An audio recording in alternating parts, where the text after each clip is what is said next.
The Back to Karkand expansion pack reimagined classic battlefield maps Wake Island, Sharky Peninsula, Gulf of Oman and Strike at Karkand. We caught up with Nicholas Fagrius, the pack's lead designer, and David Spinier, who designed the original maps, for a chat.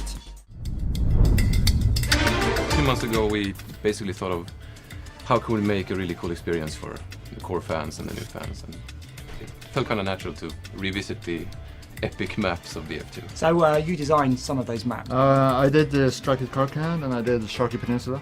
And why do you think people really liked Strike at Karkand? Apparently it's one of the top maps ever. It has the infantry stuff. It's super intense. I can barely survive 5 seconds on it.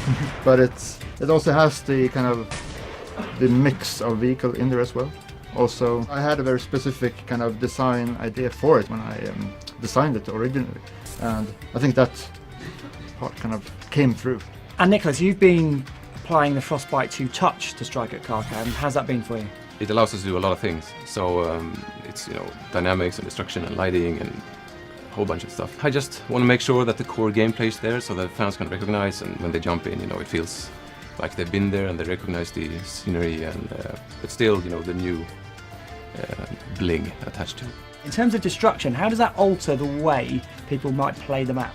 You can, blow a hole in the wall if someone's hiding and no one is safe behind cover and so on. So that interesting, new gameplay dynamic will be in Karkand as well, with the new one. So, and that's one of the challenges, to make sure that fits with the core gameplay and make sure it's fun. And in terms of the vehicles, is it going to have the same vehicles that you put in there, or is it going to be different ones? You're going to see some of the old vehicles from BF2 and refamiliarize yourself with them. Do you think Frostbite 2 gives you more freedom in terms of being more creative with the Strike at Karkand map and the other 3 as well in the pack? Yeah, it does. It's a really dynamic engine, and we can do tons of stuff.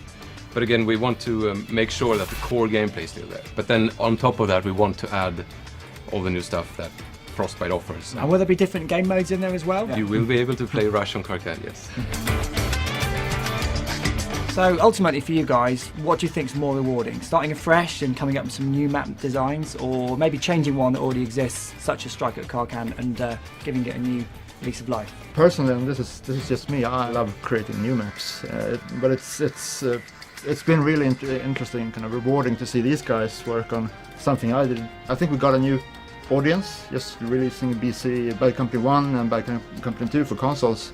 So I think it's a real opportunity for new players to experience these old maps.